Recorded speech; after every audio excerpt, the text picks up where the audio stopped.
আসসালামু আলাইকুম everyone, welcome to Khadija's kitchen. চলে আসলাম আপনাদের জন্য আরও একটি রেসিপি নিয়ে। আমি আজকে আপনাদের সাথে শেয়ার করতে চলেছি মিষ্টি দধি। অনেকে দেখা যায় মিষ্টি দধিটা পারফেক্টভাবে জমে না। আমি আপনাদেরকে খুব সহজভাবে প্রতিটা টিপস এবং ট্রিক্স সহ শেয়ার করেছি, যাতে আপনারা আপনাদের মিষ্টি দধিটাও পারফেক্টভাবে তৈরি করতে পারেন। আমি আপনাদেরকে সহজভাবে তৈরি করে দেখানোর চেষ্টা করব। আশা করছি আপনাদের ভালো লাগবে আর সহজও লাগবে। আমি আপনাদেরকে কাচের পাত্রে এবং মাটির পাত্রে দুইভাবেই কিন্তু মিষ্টি দধিটা জমিয়ে দেখানোর চেষ্টা করব। চলুন আর কথা না বাড়িয়ে মূল রেসিপিতে চলে যাচ্ছি।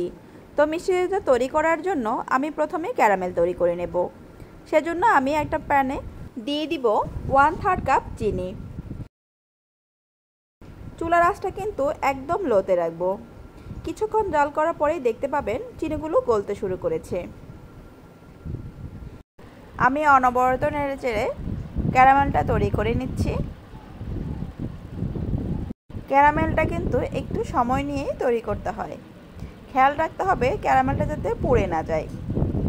আমার কালার চলে এসেছে। এবার আমি অ্যাড করে দিব 1 কাপ দুধ। দুধটা দেওয়ার সাথে সাথে কিন্তু ক্যারামেলটা শক্ত হয়ে যাবে।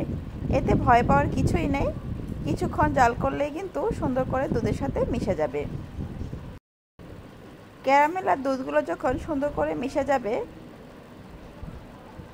এবার আমি অ্যাড করে দেব 1 লিটার দুধ। দুধগুলোকে আমি ভালো করে নেড়েচেড়ে মিশিয়ে নেব এবং ফুটিয়ে নেব। দুধগুলো যখন ভালো করে ফুটে যাবে,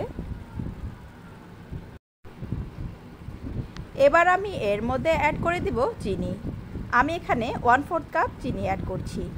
আপনারা চাইলে বাড়িয়ে বা কমিয়ে অ্যাড করতে পারেন। এবার আমি অনবরত নেড়েচেড়ে চিনিগুলোকে মিশিয়ে নেব এবং দুধগুলোকে ঘন করে নেব। আমি 1 লিটার দুধকে 700 গ্রামের মতো করে নিয়েছি। এবার চুলাটা অফ করে একটা সাইডে রেখে দেব। আমি এবার একটা ছাঁকনিতে 1/3 কাপ টক দই আমি পানি ঝরিয়ে রেখে দিয়েছি। এবার আমি একটি বাটিতে দইগুলোকে নিয়ে নেব।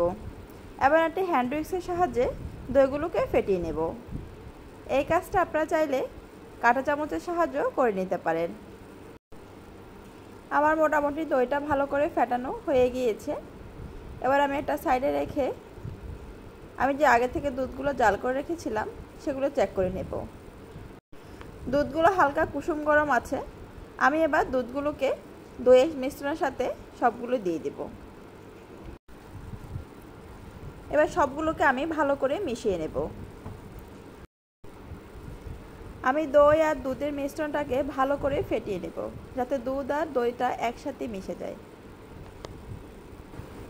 আমার মোটামুটি ভালো করে মেশানো হয়ে গিয়েছে। এবার একটা সাইডে রেখে দেব। এর দইটা সেট করার জন্য আমি একটা মাটির পাত্র নিয়ে নিয়েছি, দেখতে পাচ্ছেন। এই মাটির পাত্রটার মধ্যেই আমি দইটা বসাবো। আমি দুধের মিশ্রণটা দইয়ের পাত্রে ঢেলে নিচ্ছি। আমার ঢালা হয়ে গিয়েছে। এবার আমি দুইটা ছোট ছোট কাচের জারে দই বসাবো। সেজন্য আমি কিছুটা মিশ্রণ এই কাচের জারগুলোতেও নিয়ে নিচ্ছি। আমার নিয়ে নেওয়া হয়ে গিয়েছে। এবার আমি একটি টাওয়ালে মুড়িয়ে দিচ্ছি। আমার সবগুলোকে টাওয়ালে মুড়ে 12 থেকে 14 ঘন্টার জন্য বা পুরো রাত আপনারা একটি গরম স্থানে রেখে দেবেন। ফিরে আসছি 12 থেকে 14 ঘন্টা পরে। আমি আপনাদেরকে দেখিয়ে দিচ্ছি আমার দইটা কেমন জমেছে। দেখতে পাচ্ছেন মাশাআল্লাহ, আমার দইগুলো কিন্তু খুব সুন্দর করে জমে গিয়েছে। দেখতে কিন্তু অসম্ভব সুন্দর হয়েছে। আমি আপনাদেরকে উপর করেও দেখিয়ে দিচ্ছি। দেখুন খুব সুন্দর করে দইটা সেট হয়ে গিয়েছে। এবার আপনি এই দইটাকে 1 থেকে 1.5 ঘন্টার জন্য ফ্রিজে রেখে সার্ভ করতে পারেন, বা এমনিতেও কিন্তু আপনারা সার্ভ করতে পারেন। আমি এবার দইগুলো কেমন হয়েছে সেটা আপনাদেরকে কেটে শেয়ার করব।